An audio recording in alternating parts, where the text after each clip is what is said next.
आप सभी को राधे राधे और आपका एक बार फिर श्री जी एजुकेशन पॉइंट में स्वागत है। ये रहा आज का हमारा दूसरा डे 2 का सेकंड क्वेश्चन, यानी कि प्राचीन भारतीय श्रुति साहित्य का ऐतिहासिक साक्ष्यों के रूप में किस सीमा तक उपयोग किया जा सकता है। गाइज, ये मैं पहले भी कह चुकी हूँ कि ये फर्स्ट चैप्टर जो हमारा सोर्सेस पे है उसी में ही उसी की सीरीज में सेकंड क्वेश्चन है। हम वो तमाम क्वेश्चन यहाँ पर करेंगे जो लगातार यूपीएससी जिन पर क्वेश्चन कर रही है। हम इतना वाइड लेवल पर इन सब चीजों को पढ़ेंगे कि यूपीएससी उसके बाद कहीं से भी क्वेश्चन पूछे, ना केवल यूपीएससी बल्कि हिस्ट्री में कहीं से भी क्वेश्चन सोर्सेस के ऊपर आए तो हम उसका इजीली आंसर दे सकते हैं। यानी कि श्रुति साहित्य, तो पहले तो हम श्रुति साहित्य के बारे में जानना करेंगे कि भाई श्रुति साहित्य को क्या बोलते हैं कि उसे मौखिक परंपरा से संचरित किया गया था, यानी कि इसका अर्थ है सुनना, यानी कि सुना गया। ऐसा माना जाता है कि इसे ईश्वर द्वारा ऋषियों को सुनाया गया था, इसलिए इसे मौखिक दर मौखिक पीढ़ी दर पीढ़ी फिर फैलाया गया। इसी को मद्देनजर रखते हुए जो है श्रुति साहित्य को हम बड़ा ही महत्वपूर्ण पार्ट हमारा मानते हैं, अपनी वैदिक परंपरा में सबसे महत्वपूर्ण पार्ट के रूप में देखते हैं। श्रुति का शाब्दिक अर्थ जैसे कि बताया कि सुनना, सुना गया, जो कानों से सुना गया। इस समय लिखित का कोई वर्णन नहीं था, जो सुना गया फिर बाद में पीढ़ी दर पीढ़ी उसको फैलाया गया और फिर उसके बाद इसे उन्हीं के शिष्यों द्वारा लिखित में इनको संकलित किया गया। लेकिन फिर भी इसका मूल स्वरूप हमेशा मौखिक ही रहा है और आज भी मौखिक ही है। इसमें 4 वेदों को शामिल किया गया है। इसमें 4 जो वेद ग्रंथ है उसमें पहला है संहिता, दूसरा ब्राह्मण, तीसरा अरण्यक और चौथा प्रारंभिक उपनिषद। यद्यपि इन ग्रंथों का उद्देश्य और विषय वस्तु धार्मिक रही है, परंतु वे विशेष रूप से ऐसी धर्मनिरपेक्ष जानकारी भी उपलब्ध कराते हैं जो पूरा लेख नहीं करा पाते। यानी कि ये हमें विषय वस्तु इसकी धार्मिक जरूर रही है विशेष रूप से, किंतु ये हमें धर्मनिरपेक्ष जानकारी भी उपलब्ध कराते हैं कि उससे अलग भी कुछ हमें सामाजिकता या आर्थिक रूप से भी कुछ चीजों की जानकारी यहाँ पर हमें मिल जाती है। साथ ही राजनीतिकता को भी ये दर्शाते हैं। इसको जानने में हमारे ऐतिहासिक स्रोत के रूप में उपयोग करने में इसकी क्या समस्याएं रही हैं उसके बारे में पढ़ते हैं। वैदिक ग्रंथ एक धार्मिक साहित्य के रूप में समाहित है तथा इनसे संभावित ऐतिहासिक घटनाओं की जानकारी मिलती है। कई बार हमें इससे अलग हटकर भी कुछ ऐतिहासिक घटनाओं के बारे में पता चलता है जो हमारे इतिहास में घटित हुई थी, जिनका वर्णन हम बाद में देखेंगे। वैदिक ग्रंथ एक लोकप्रिय साहित्य नहीं था और इसलिए यह आवश्यक रूप से लोकप्रिय विचारों या प्रथाओं का प्रतिनिधित्व नहीं करता है। वैदिक साहित्य ब्राह्मणवादी परंपरा का महत्वपूर्ण हिस्सा है।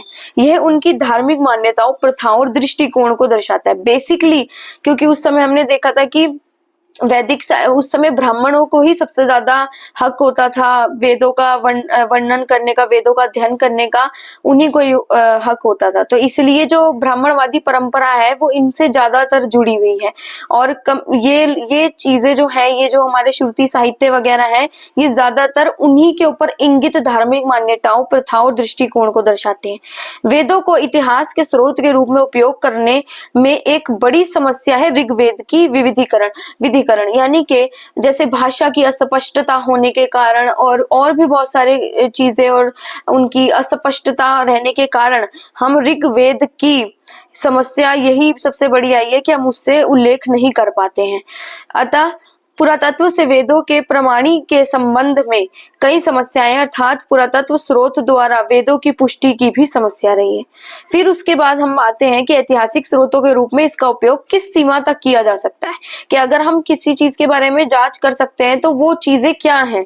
तो वैदिक ग्रंथों में उन क्षेत्रों के ऐतिहासिक स्रोतों के रूप में इस्तेमाल किया जाना चाहिए जहां उनकी रचना है, यानी कि कहाँ एग्जैक्ट हम देखें कि कहाँ हम उनकी रचना हुई है एग्जैक्ट। जैसे कि कहा जाता है कि नदियों के पास हमें कई नदियों के ऐसे वर्णन मिला है, जैसे सप्त सिंधु हो गई, अर्थात सिंधु और उनकी 5 नदियां, और साथ में सरस्वती के क्षेत्र में भी इसकी रचना की गई थी। ऐसा माना जाता है कि ऋग्वेद जो है इसकी संहिता की रचना है तो ये नदियों के आसपास की गई थी, तभी उन्होंने लिखते टाइम इसके अंदर नदियों का उल्लेख किया है।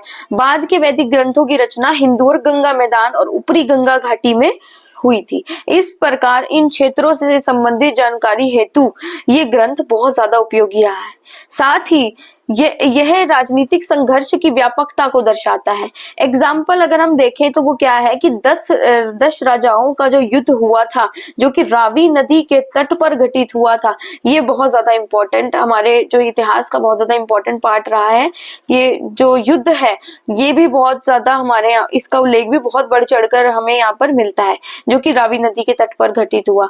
ऐसे संदर्भ और संकेत भी हैं जो बताते हैं कि जनजातीय या कबीलों के बीच राजनीतिक गठजोड़ अस्थायी हुआ करते थे। सभाओं और समिति का वर्णन भी हमें मिलता है जिनकी अध्यक्षता राजन और कबीले के सरदार द्वारा की गई थी। यानी कि इसका अर्थ यही है कि उस समय न केवल धार्मिकता भले ही मूल रूप में विराजमान थी, किंतु इसके अलावा भी हमें राजनीतिक और कई सामाजिक गठजोड़ के बारे में भी जानकारी मिलती है, जो कि अस्थायी हुआ करते थे। संबंध जो थे उस समय लोगों के बीच स्थायी नहीं हुआ करते थे।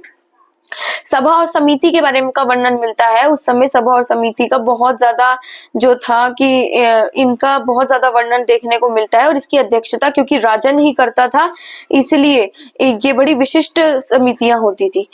ऋग्वेद संहिता एक ऐसी स्थिति को बाद के वैदिक काल के अपेक्षा कठोरता से परिभाषित नहीं किया गया था। उत्तर वैदिक ग्रंथ का में वर्ग संरचना, यानी कि अगर हम ऋग्वेदिक काल में देखें तो किसी प्रकार की कोई वर्ग संरचना हमें देखने को नहीं मिलती, लेकिन जैसे जैसे उत्तर वैदिक काल की ओर हम लोग जाएंगे तो उसी समय हमें कुछ वर्ग संरचना, एक प्रॉपर वर्ग संरचना का हमें संकेत मिलता है। साथ ही पशुपालन, कृषि गतिविधि के बारे में भी पता चलता है कि उस समय विभिन्न, न केवल पशुपालन और कृषि बल्कि विभिन्न शिल्प कार्यों में भी लोगों की संलग्नता थी। साथ ही दास्ता भी उस समय मौजूद थी, क्योंकि हमें इन ग्रंथों से दास्ता होने के संकेत मिलते हैं। ऋग्वेद तक प्रकृतिवादी बहुदेववाद को दर्शाता है, यानी कि हमें शुरू से ही ऋग्वेद में सबसे ज्यादा अगर धार्मिक रूप में देखा जाए तो हमें देवता जो है हिंदू धर्म में बहुदेववाद को माना गया है, यानी कि एक से अधिक देवताओं को पूजा जाता है, जैसे कि सूर्य भगवान, अग्नि देवता, उषा, इंद्र जैसे नाम हमें पाए गए। इंद्र जिन्हें ऋग्वेद में पुरंदर नाम से बोला गया है, तो इसलिए युद्ध के देवता। जानवरों के नाम जैसे घोड़ा, बकरियां आदि का उल्लेख भी हमें मिलता है, लेकिन मवेशी अधिक महत्वपूर्ण थे क्योंकि उनके लिए युद्ध लड़े जाते थे। यानी कि अब एक चीज और है कि राजा जो होता था उसे जनस्य गोप कहा गया है। ऋग्वेद में राजा के लिए ये शब्द का उच्चारण किया गया है, अर्थात गायों का स्वामी। इस शब्द का प्रयोग इसलिए किया गया है क्योंकि उस समय गाय की बहुत ही ज्यादा समाज में महत्वता थी। जैसे कि हम आज भी देखें कि भाई हम हिंदू धर्म में रहते हुए गाय को बड़ा पूजते हैं, गौ माता के रूप में पूजते हैं, तो ऐसे में उस समय गाय की महत्वता की ओर ये इंगित करता है, ये इशारा करता है कि उस समय राजा जो था वो गौ इतनी ज्यादा इंपॉर्टेंट थी कि उनके लिए युद्ध हो रहा था। इसलिए हमें गोशु या मत्या जैसे शब्द का प्रयोग की जानकारी भी हमको मिलती है। उसके बाद अगर हम आए तो उसके बाद यह उपमहाद्वीप की भौगोलिक सूचना भी हमें प्रदान करते हैं कि उस समय भौगोलिकता कैसी थी आसपास की। ये विभिन्न संस्कृतियों से संबंधित लोगों के अस्तित्व और उनके मौजूद संबंधों के प्रकारों के बारे में बताते थे कि लोग कैसे रहते थे, भिन्न भिन्न संस्कृतियों के लोग एक साथ कैसे निवास करते थे, और जैसे कि हमने पढ़ा कि जो संबंध थे वो अस्थायी थे। अभी ये कुछ स्थानों पर प्रत्यक्ष संकेत नहीं देते, ये इतिहासकारों की ओर से तुलनात्मक अध्ययन, भाषा का उपयोग, लगातार हो रहे परिवर्तन को अनुसरण कर छिपी जानकारी भी प्रदान करते हैं। यानी कि ये जो चीजें लिखी गई हैं वो तो लिखी गई हैं, लेकिन साथ ही ये हमें उनसे हटकर भी जो परिवर्तन उस समय समाज में या राजनीतिक रूप से या आर्थिक रूप से घटित हो रहे थे उसकी भी जो छिपी जानकारी है वो भी हमें प्रदान करते हैं। यजुर्वेद से ज्ञात होता है कि वैदिक लोग जो थे बाहर की जनजातियों के बीच सांस्कृतिक तालमेल होना इस समय शुरू हो गया।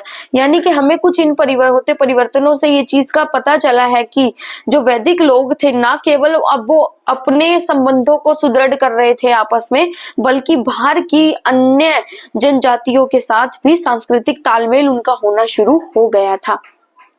इस अतः निष्कर्ष उसके बाद हम देंगे गाइस। ये मैंने पूरा आपको वैसे दिया, अगर आप इसके सब पॉइंट्स बनाना चाहते हैं तो वो भी बनाए जा सकते हैं, बट अगर हम प्लेन आंसर्स लिखें और फिर जो 15 मार्क्स का ये क्वेश्चन आया हुआ है तो I think it's enough for this. और उसके बाद हम निष्कर्ष पे खत्म करेंगे। निष्कर्ष जो कि पूरे उसका घोल होता है, एक निचोड़ होता है कि जिसमें आपको पूरे चैप्टर का निचोड़ देना पड़ता है, तो उसके बारे में हम जानकारी देते हैं। तो इसके साथ ही आपको कैसा लगा तो आप कमेंट जरूर करें, और अगर इसके अंदर कुछ इम्प्रूवमेंट करनी हो तो अपना फीडबैक जरूर दें। Thank you so much, stay tuned, like and subscribe.